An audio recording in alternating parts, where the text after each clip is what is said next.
गीता ने मुझे अपनी एक मेम साहब से मिलवाया। दूध जैसी गोरी, बहुत ही सुंदर, किसी परी के जैसी प्यारी घी। गीता बोली, मैडम जी यही है वजह जिसकी मैंने आपसे बात की थी। मैडम मुझे ऊपर से नीचे तक देखकर बोली। गीता कह रही थी कि तुम जैसे दूसरा कोई नहीं है, दिखाओ ऐसा क्या है तुम्हारे पास दुनिया से अलग। फिर मैंने मैडम की अच्छे से, हेलो दोस्तों मेरा नाम जय है, मैं राजस्थान के जयपुर में रहता हूँ, पढ़ाई लिखाई में शुरू से ही कमजोर रहा हूँ, इसलिए 10वीं भी पास नहीं कर पाया, खेती बाड़ी के काम में भी दिल ना लगा, तो मैंने घर में कह दिया कि मैं तो शहर जाकर कोई नौकरी कर लूंगा। मेरे गांव वाले ने मुझे गुड़गांव के एक बहुत बड़ी सोसाइटी में चौकीदार की नौकरी के लिए सिफारिश करवाकर मेरी नौकरी का जुगाड़ कर दिया। जब मैं वहां पहुंचा तो देखा 15 मंजिली इमारत थी, पूरी बिल्डिंग में फ्लैट ही फ्लैट थे। मैं वहां पहुंचा तो मुझे वहां के एक मैनेजर ने सारा काम समझा दिया और मेरे को एक और आदमी से मिलवाया, वो भी वहां चौकीदार था। उसका नाम रामू काका था, उम्र होगी कोई 25 साल। वो वहां अकेले ही रहते थे, तो मुझे उन्होंने अपने ही क्वार्टर में जगह दे दी। रात को हम दोनों की ड्यूटी होती थी, सुबह आकर हम अपने कमरे में सो जाते थे। थोड़े ही दिनों में मेरी और रामू काका की अच्छी दोस्ती हो गई, मैं उन्हें ताऊ कहता था। एक दिन दोपहर को हम लोग अपने कमरे में ही बैठे थे, तभी वहां गीता नाम की एक औरत आई। वो वहां 2-4 फ्लैट्स में झाड़ू पोंछा किया करती थी। रामू काका बड़े खुश होकर उससे मिले। बाद में पता चला कि उन दोनों का आपस में चक्कर था। वैसे तो गीता शादीशुदा थी और उसके 4 बच्चे भी थे, मगर कभी कभी रामू काका के पास आ जाती थी। गीता मेरी तरफ देखकर बोली, यह लड़का कौन है? रामू काका ने कहा, अरे नया लड़का आया है, मेरे साथ ही काम करता है और यहीं पर ही रहता है। खैर रामू काका और गीता ने मिलकर खाना बनाया, हम तीनों ने साथ बैठ कर खाना खाया, क्योंकि मुझे खाना पकाना नहीं आता था। अरे सुन, तू तो नौजवान है, जा थोड़ी देर बाहर घूम। अब मैं उनका इशारा समझ गया और बाहर आ गया। रामू काका ने दरवाजा बंद कर लिया। मैं अपने ड्यूटी रूम पर आकर बैठ गया। कोई 1 घंटे बाद मेरे मोबाइल पर रामू काका का फोन आया, तो मैं वापस अपने क्वार्टर में आ गया। गीता अभी भी चादर रोड़े बिस्तर पर लेटी थी। मैंने देखा कि गीता मुझे बड़े ध्यान से देख रही थी।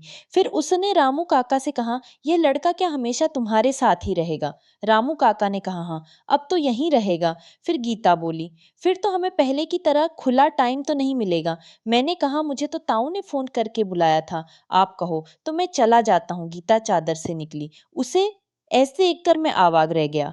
रामू काका ने मुझे देखा और मेरी तरफ आंख मिचा कर मुस्कुरा दिए। फिर गीता चली गई। बाद में रामू काका ने मुझे कहा, लगता है गीता तुझ पर रीझ गई है। मैंने कहा, तो वो तो आपकी मासूक है। रामू काका बोले, अरे काहे की मासूक है, इसके पति से कुछ बनता नहीं है तो मेरे पास आ जाते हैं। मैंने कहा, मगर वो तो मुझसे भी बहुत बड़ी है, मैं तो अभी अहगी का हूं और ये तो चारडी के आसपास होगी। रामू काका बोले, अगर जिंदगी का मजा लेना चाहता है तो तेगड़ाओ, यहाँ शहर में कौन किसको जानता है।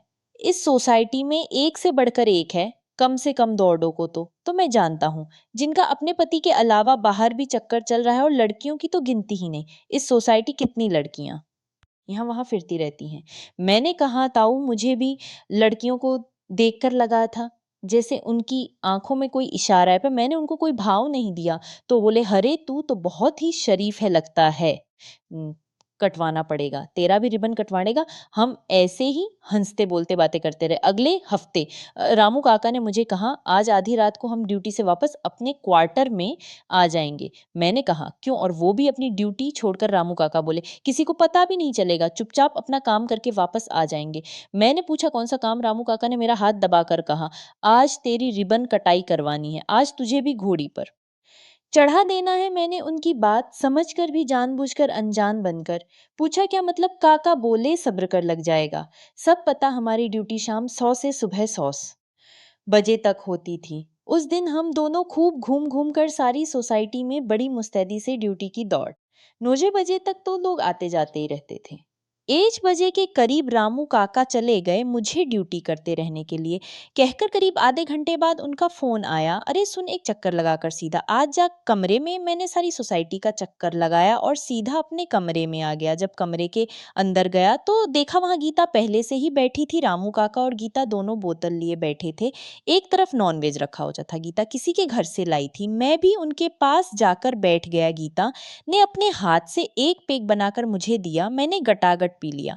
नॉनवेज भी खाया। गीता कपड़े अस्त व्यस्त हो रहे थे।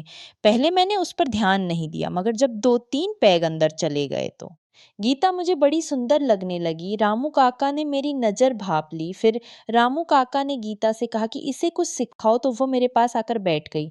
लेकिन मैं काफ़ी शर्मा रहा था। फिर जब उसने मेरे साइज़ देखा तो देखती रह गई और बोली कि इतना बड़ा उस्तरा तो मैंने आज तक नहीं देखा। फिर सुबह तक उसने मेरी 3 बार क्लास ली और मुझे सब कुछ सिखा दिया। यह मेरी ज़िंदगी का पहला तजुर्बा था और मुझे बहुत ही अच्छा लग रहा था। फिर गीता चली गई। अब दिनों-दिन मैं भी शातिर होता जा रहा था। अब मैं जान गया था कि मेरा बड़ा साइज़ ही मेरी सबसे बड़ी ताकत है। मगर बात किसी से नहीं बनी। मैंने एक दिन यह बात गीता से कही तो वह बोली, "तू चिंता मत कर, मैं करती हूँ।" कुछ दिनों बाद गीता मुझे एक फ्लैट में लेकर गई। मुझे अपनी एक मेम साहब से मिलवाया। दूध जैसी गोरी, बहुत ही सुंदर किसी परी की जैसी प्यारी गीता बोली, "मैडम जी है वह जय जिसकी मैंने आपसे बात की थी।" मैडम ने मुझे ऊपर से बैठाया और गीता से बोली, "अरे इसके लिए चाय तो बना लाओ।" गीता चाय बनाने को चली गई तो मैंने मिनट की चुप्पी के बाद मैडम शर्मिंदा सा चुपचाप सोफे पर बैठा रहा। 2-3 मिनट की चुप्पी के बाद मैडम जी बोली, "गीता तुम्हारी बहुत तारीफ कर रही थी। कहे कि तुम जैसा दूसरा कोई भी नहीं इस सोसाइटी में। तुम ऐसा भी क्या खास है तुझ में? मैं क्या कहता, मैं शर्मा गया। मैडम फिर बोली, "देखो ऐसे शर्माने से काम नहीं चलेगा। अगर कुछ दुनिया से अलग चीज तुम्हारे पास है तो दिखाओ, वरना जा सकते हो।" फिर मैंने मैडम की अच्छे से हजामत बनाई। हजामत बनवाकर वो उठी और बाथरूम में चली गई है।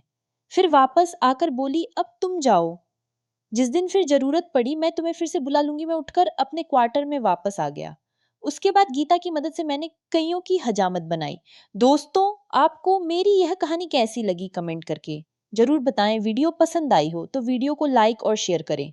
और अगर हमारे चैनल पर पहली बार आए हो तो चैनल को सब्सक्राइब जरूर